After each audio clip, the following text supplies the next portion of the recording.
All right, guys, welcome back. Another episode of the DogBone podcast. This episode is actually going to be familiar format that you're used to.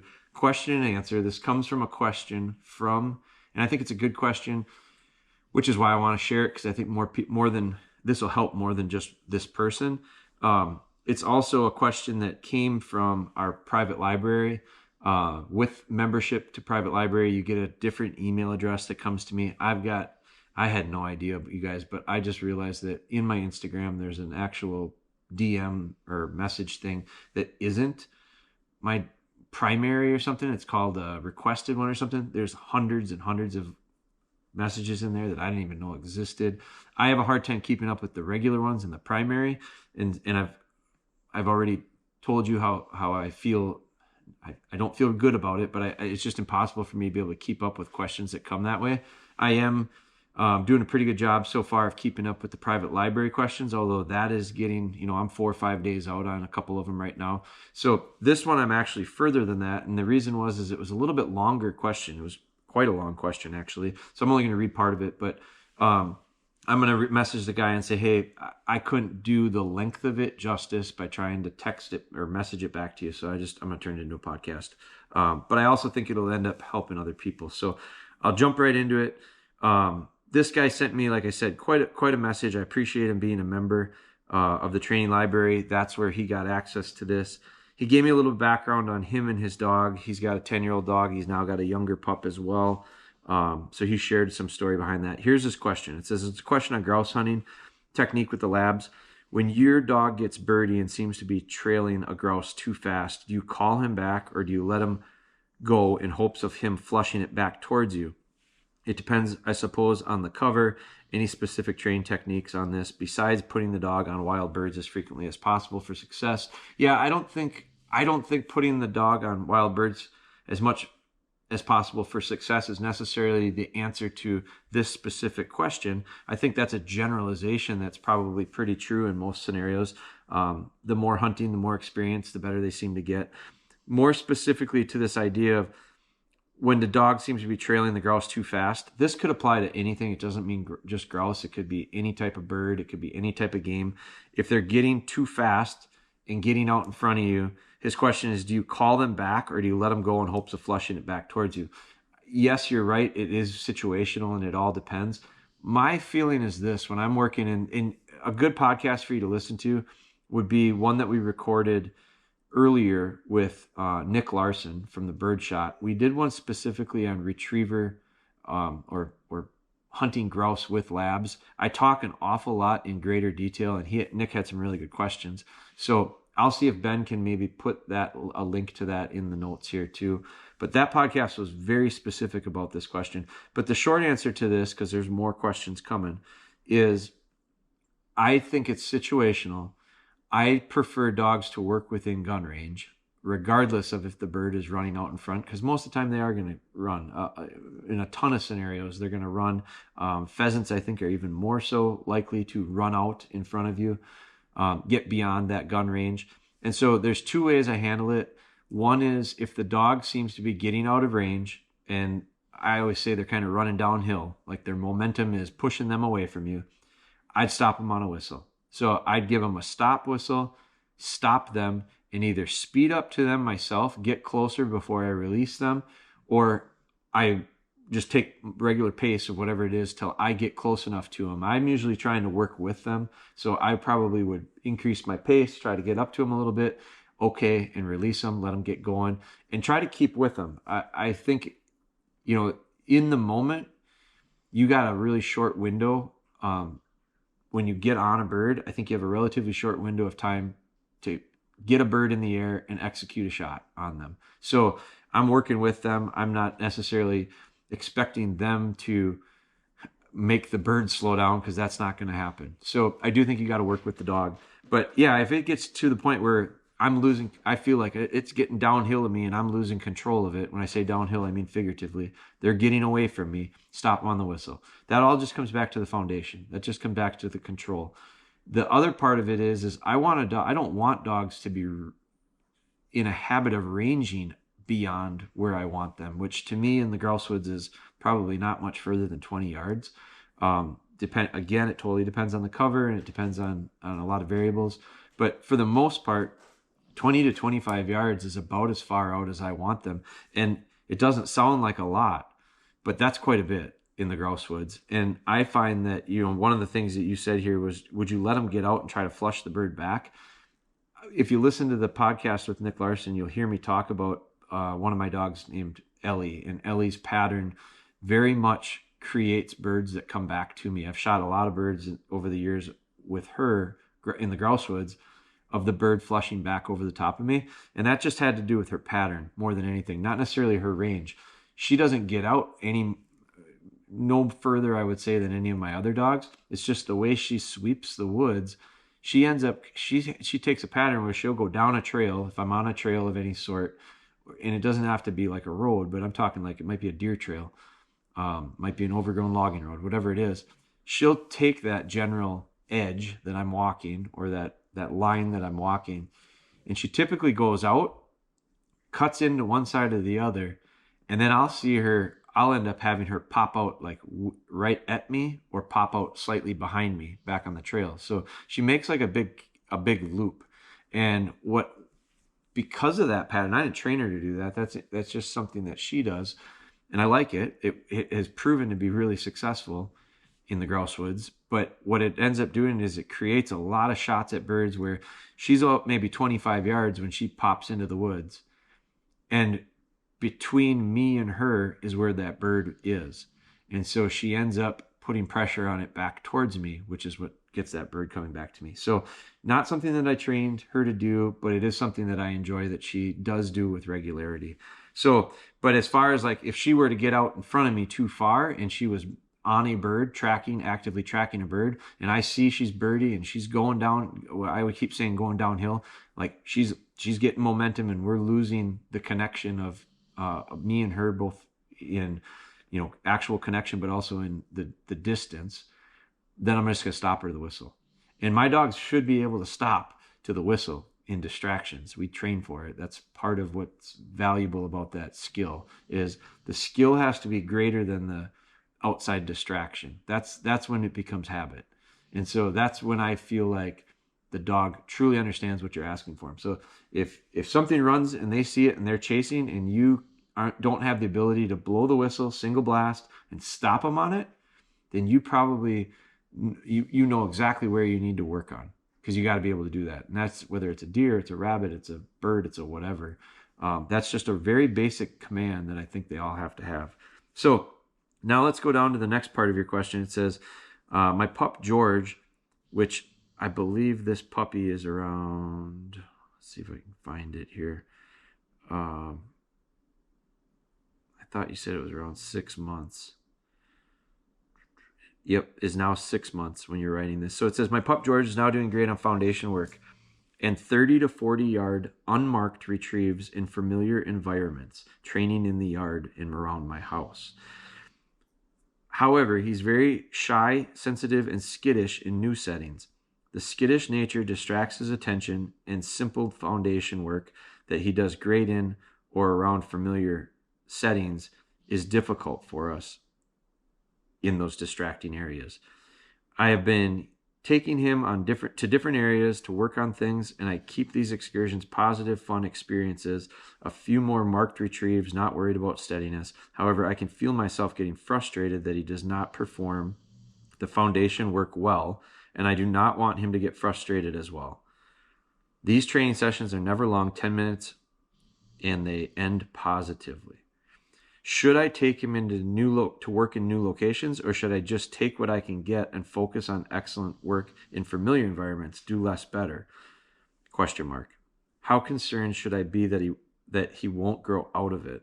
The answer will probably be to continue to work in both familiar locations that I need patience. Is there anything else that you recommend? So there's a couple things in what you just described to me. I think you're jumping around a little bit. You start out talking about retrieving. So he's doing great on foundation work and 30 to 40 yard unmarked retrieves. Let's not confuse stuff. I don't consider retrieving work and foundation work necessarily the same. So just by definition alone, for simplicity's sake, and so that everybody understands what we're saying, if we're going to talk about retrieving, now some of that can be very basic. 30 to 40 yard retrieves are very basic, but I'm not going to call that foundation work for this scenario. And I don't think that's what you're referring it to, but I think that's part of the confusion, because you're talking about retrieving and foundation work. Because then you go on to say that it says, I keep these excursions positive, fun, a few more marked retrieves, and not worried about steadiness. A marked retrieve and an unmarked retrieve, and steadiness and unsteadiness, or not asking for steadiness, it's all retrieving stuff, okay? They're just different variations of retrieving. Let's separate that. For this conversation, let's put that in a different bucket. Then let's talk about foundation. So foundation to me is very easy stuff. Recall, come when I call you. Sit still. If I tell you to sit, sit down. Sit and stay for a while. Be patient. Heal. Those are all things that I consider like the real pillars to the foundation. So I think that, and then you start talking about retrieving. Retrieving is, I don't care if it's as simple as a 30-yard trailing memory, which for some is a lot. So, it could be 5 yards retrieving, whatever it is, but 5 yards and 30 yards is a big difference. And it, depending on where you do them, is a big difference as far as distractions. So a non-distracted area to me is a hallway. From a hallway, I go to my front porch. From my front porch, I might go to the other side of the porch, but it's open to the yard. From there, I might move to the tree line that's next to my yard. You probably have heard me talk about all this stuff. It's very incremental. I don't look at it and go, well, retrieving in my yard is one thing and retrieving at the park with a lot of distractions of other dogs or animals is another. Yeah, that is, but it's a very drastic thing. And quite honestly, the very beginning isn't nearly as controlled as I'd like it to be. So I do think that we lose focus on how important it is to start with simplicity and have success. Get the dog to do it in a very easy spot. Make it easy on them. Then make it a little bit harder.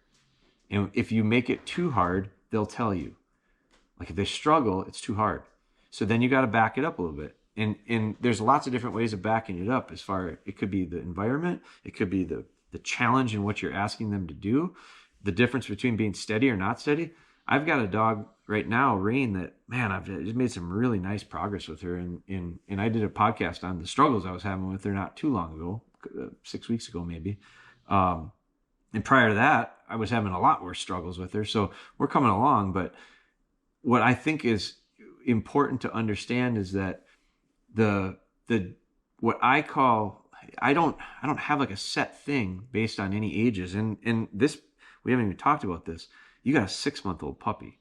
So you got a really, really young one. I'm talking about Rain that's just turning a year. Okay, now that's really, really young too, but it's double the age of yours. It's 100% older than what you've got. So I've got more room to be frustrated, and I'm not. And I think that's just a really important part of it, because if you are frustrated, which you've already said you are, that's really going to create issues. And so combine that with a 6-month-old, and it's even compounding even more. So you got to be able to figure out how to say, you know what, this is no big deal. I got to just let this thing happen as it's going to happen. I got to do my best to set the dog up to succeed and have these realistic expectations. So that's another whole topic.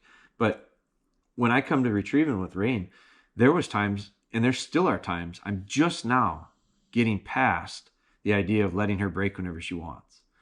And the reason is because she just didn't have enough confidence. I didn't think she was as confident. So you describe your dog as a little skittish, a little shy, a little sensitive. I describe my dog as sensitive. This one was sensitive.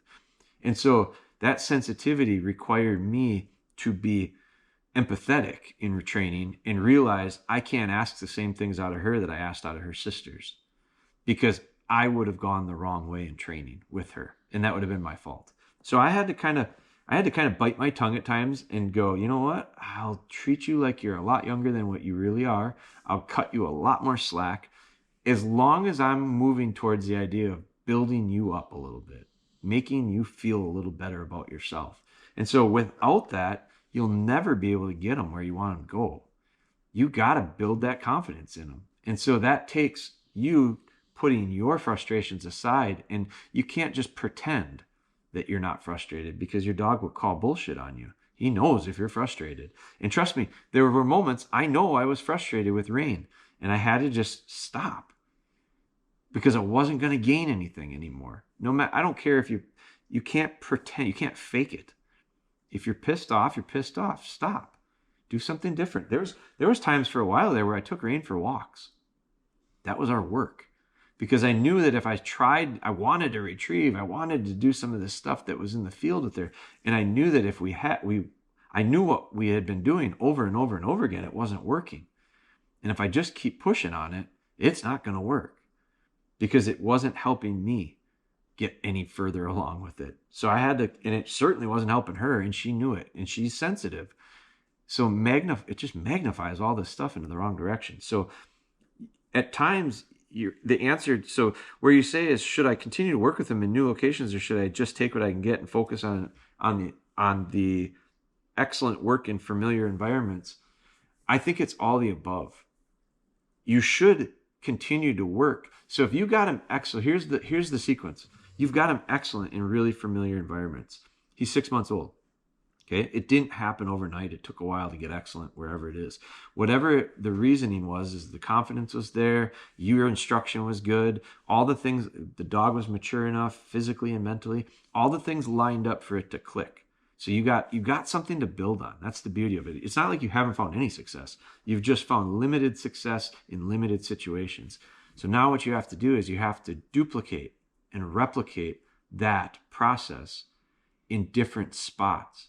And what's creating an issue for you is you'd like to do it quicker and in bigger chunks than what the dog is capable of doing right now. So it's your fault, okay? And I'm not saying this to be mean, but it's your fault. It's not your dog's fault. It's yours. The beauty of it is you are rational about it, and you're going to be okay with saying, you know what? I just have to slow down a little bit, and I got to take what he said and put that into practice, which means the answer is all the above. It's not and or, it's all. So what you need to do is take new places that are slightly new.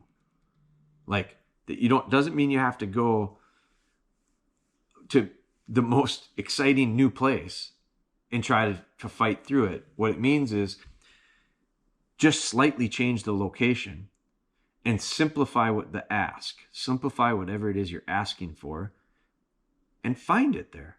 Get it. Win there. And then do it again and again and again and again until you can say to yourself, I'm getting, in your words, excellent work in what is a new environment. But you know what that new environment's going to become? It's going to become a familiar environment, which might mean that the reason is that your dog finds success. Now change again. Take what you picked up in the new environment that became familiar and go to another new environment. Slightly different, maybe slightly more challenging. Dog will tell you if you've gone too far. If you've gone too far, make it a little easier. And maybe you start asking for stuff in those familiar areas, the two places prior, the place you were really good at your yard, and then the place that became pretty good because it became familiar. And you maybe ask a little bit more of them in those spots. All the while, you're going to a new spot and asking very little because the environment is new. And now you got to make it be good in that spot. So take the pressure off by making it an easier task in a more challenging environment until it becomes good. Then it becomes familiar. When it becomes familiar, you've said your dog gets good. When it gets good in a familiar area, now you can start to ask a little more. At the same time, move to a new spot. See where I'm going with this? You're just going to replicate stuff over and over in new spots, and you're going to start simple, and you're going to slowly make it more difficult. And then pretty soon you've got 4, 5, 6 locations at varying degrees of difficulty as far as what you're asking of the dog, and all of them are on an upward trajectory. You're improving in all of them. You're not equal in all of them because you've already told me that it takes a while for this dog to develop. And what will end up happening is you're probably going to get through these phases, and all of a sudden the dog conquers one thing, conquers another thing, and you're in a different state of mind because you've listened to this podcast now, and you're becoming more positive at the idea of, you know what, we're just going to take our time, and we'll take what they give us, and we'll we'll grow a little bit, we'll grow, and next thing you know, you're feeling pretty good about your dog. Well, this might be over the next 6 months. Now you got a 12-month-old dog that starts building its own confidence. You're more confident in it. Now you take 2 levels of confidence that are a lot higher than they were today, and watch how the things just start to blossom. I'm almost sure that's how it's going to happen for you. It's really, I'm telling you the story of me and Rain, and it's going to be you and your dog. But that's what it takes. But you have to realize, don't say, well, at 12 months, we're not quite there. Now I'm upset. Because I don't know if it's going to take 12 months. Might be 10. Might really look good. Might look better earlier. But it doesn't matter. So I hope this is going to help you, because what it really needs to do is it needs to get your mind changed on it. And you need to start looking at it as less pressure on you. Less pressure equals less pressure on the dog. Because the way you've described the dog, that dog is not going to thrive by you trying to force it to do stuff. You got the type of dog I like. A little bit softer dog, a little more sensitive dog. Now, it takes a different touch with dogs like that. And it maybe takes more patience with dogs like that. I don't know. I'll be honest with you, I don't know if it takes more patience, because for me, dogs that are just so wound tight and so able to take the pressure, and those drive me nuts. So maybe those, it depends on you, maybe as much or more than anything. But to me, I can't stand those dogs. Those aren't my favorite for sure. These very, very sensitive, overly sensitive ones aren't my favorite either. Which one takes more patience? It all depends on the person, but they're probably not far off, actually. They probably both need a lot of patience. And then that dog in the middle, that's the sweet spot, which is what I'm always trying to find. They take a hell of a lot of patience too. So let's not kid ourselves. This whole thing takes a lot of patience. And I don't think we can lose sight of that, because it's probably the number one reason people become frustrated in all of this, is because we're not very good at being patient these days. I can't overstate that. We're not good at being patient with stuff. And you're 6 months into it, and you've only had the dog for 4 of those 6 months. So here's the beauty of this. You're a member of the library, and you got this message to me, and now I got this message back to you. I have a lot of confidence in you because you're willing to put the effort in to watch all the videos, to try the stuff, to reach out to me direct. Like, that takes a lot of effort. There are a lot of people that will listen to this. There's a lot of people that won't ever listen to this, because they'll never even get this far. They'll never put this much work into it to listen to a podcast, that become very frustrated with their dogs. And it's just not fair to the dog, because too many people have expectations of stuff happening way too quickly and way too easily. None of this shit is easy. It all takes work. And I don't want to pretend that it doesn't. I don't want anybody to think that, just watch this video and it'll go easy. The video helps, no doubt, but it takes a lot of work on your part, and I won't ever pretend that it doesn't. That's the beauty of people that listen to this, and the beauty of the people that follow us and do their own training. It's what really gets me excited, because I love seeing people actually do their own training and have success with it. And I know they can.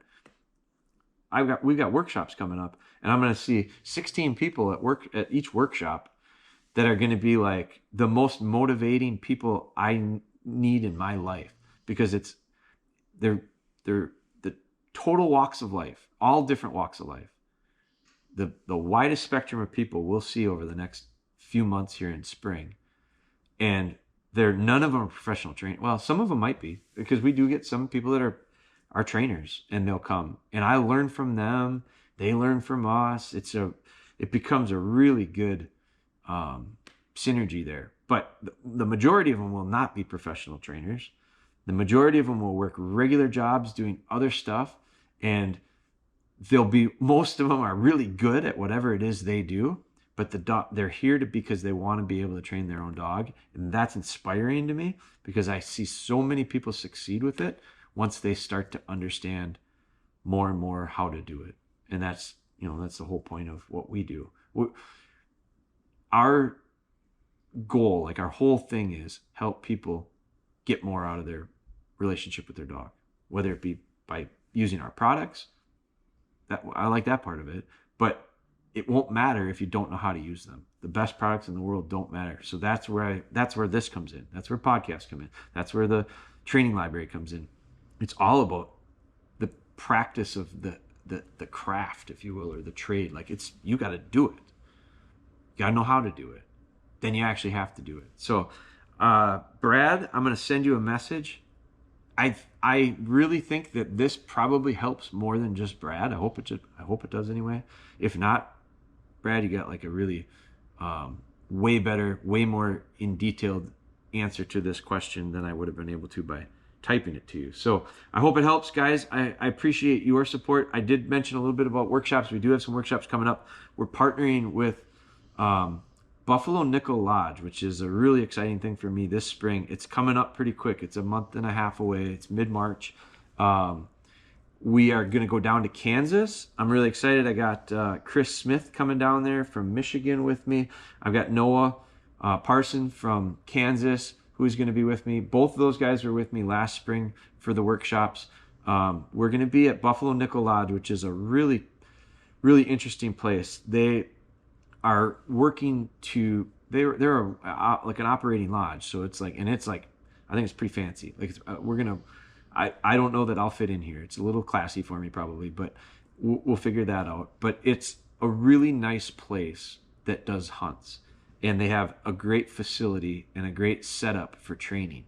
So that's part of why I was drawn to it. But the other reason I was drawn to it is because they have a part of their business that they're looking at calling Buffalo Nickel University, which is outdoor related. Obviously, it's connected to the outdoors, but educational stuff. And when I saw that, I followed these guys build this place out, guys and gals. It's actually the gal Courtney's who I'm working with there. Guy named Pete is the founder of it. I follow them on Instagram, and I started watching this project kind of unfold, and they did a really nice job of documenting the actual process of the thing, building it. And it was intriguing to me. And then I realized, I knew it was going to be a hunting lodge, but then I realized it was also this thing that they're doing called Buffalo Nickel University. And their goal with it is create learning environments for outdoor stuff. And I thought there is no better place for us to work with than an environment like that to train for hunting dog stuff. And so I felt like our workshops, we do them here in Wisconsin. We're going to be having one in Wisconsin in May. I'll be announcing those dates shortly, but I'm focusing on trying to get the Kansas stuff set up because of the short turnaround. March 15th, 16th, and 17th. If you have interest in that, you can send me a message at jeremy@dogbonehunter.com, or you can go to, I think you could go to Buffalo Nickel Lodge, and they have a sign-up form that's actually through another website called Mallard Bay. And if you go to Mallard Bay, I think it's mallardbay.com, and you type in DogBone Workshop, it'll pop up. But that's where all the information is.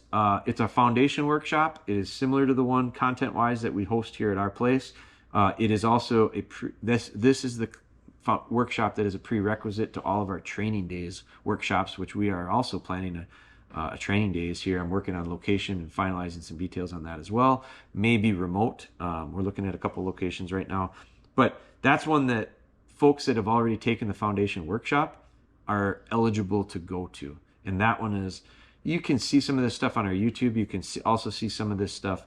A great place to get an in-depth look of what these workshops are all about is to go to our training library, go to the workshops, and we have hours and hours, multiple seasons of recorded workshops that are still being loaded actually right now. Once a week we add a new episode to it. But that'll give you a really good look at what we cover and how we cover it. As far as the workshops go, it's dogs of all breeds, it's dogs of all ages, and we talk about training the trainer, not the dog. We're trying to give you the skills that you can go home with and then put into practice for the rest of that year. A lot of folks come back to them, and we see people come back to either foundation workshops, multiple seasons, and or the training days, which we'll have more on that coming soon. So I'll wrap it up. I appreciate you guys supporting the podcast. Thank you for supporting us as a small business. It does mean more than you guys know. If you like this and you would do me a favor, wherever you're listening to it, as far as an app goes, if you could leave us a review and a rating, that'd be great. It's what helps us get in front of other people like you, and ultimately that's what our goal is to try to help as many people as possible. Thank you guys. I appreciate it. I got a couple other topics I'm going to try to tear off here tonight, but Ben will rip them out for you weekly as we continue to try to do our best to be really, as far as the consistency factor, we want to improve on that this year for you guys. So thank you. Appreciate it. We'll talk to you soon.